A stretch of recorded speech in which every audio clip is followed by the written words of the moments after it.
Albert Einstein was once called an involuntary swindler. No, this wasn't said by an academic critic or jealous colleague. It was said by none other than Einstein himself.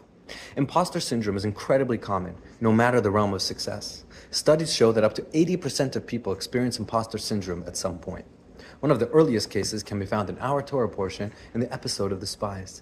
Moshe sends 12 men to tour the land of Israel. 10 of them returned with a dire prognosis. We will not be able to enter the land. It consumes its inhabitants. Its cities are fortified and people strong. We were like grasshoppers in their eyes. These men were leaders of the tribes, princes who had just experienced the 10 plagues, the Exodus, the splitting of the sea, the giving of the Torah. They saw miracles on the daily, from fresh water, clouds of glory, and manna that fell from heaven.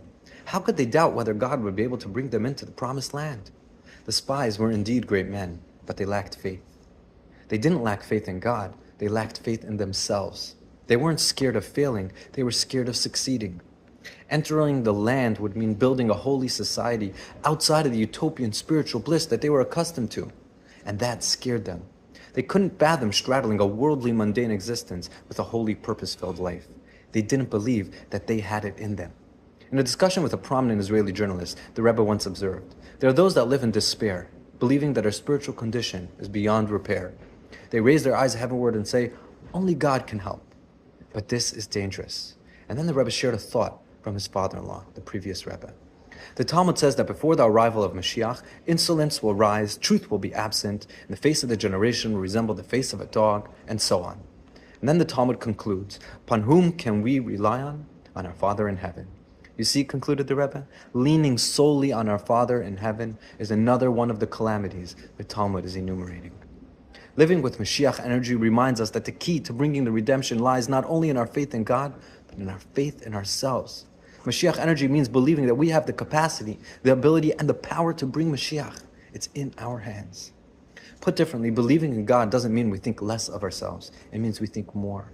Faith in Hashem and faith in our abilities are two sides of the same coin. I have a problem, a man once confided to the Rebbe. I've started to become more Torah observant, but I have a girlfriend who isn't Jewish and I plan to marry her. The man fell silent. What else could he say? He braced himself for a rebuke. The Rebbe too remained silent for a while. I envy you, he finally said. Caught off guard, the young man did not quite grasp the meaning. The Rebbe continued, there are many ladders in life. Each person is given his or her own. The ladders present themselves as life's challenges and difficult choices. The tests you face are the ladders that elevate you to greater heights. The greater the challenge, the higher the ladder. God has given you this difficult test because He believes you can overcome it and has endowed you with the ability to do so. Few are presented a ladder as challenging as yours. Don't you see then why I envy you?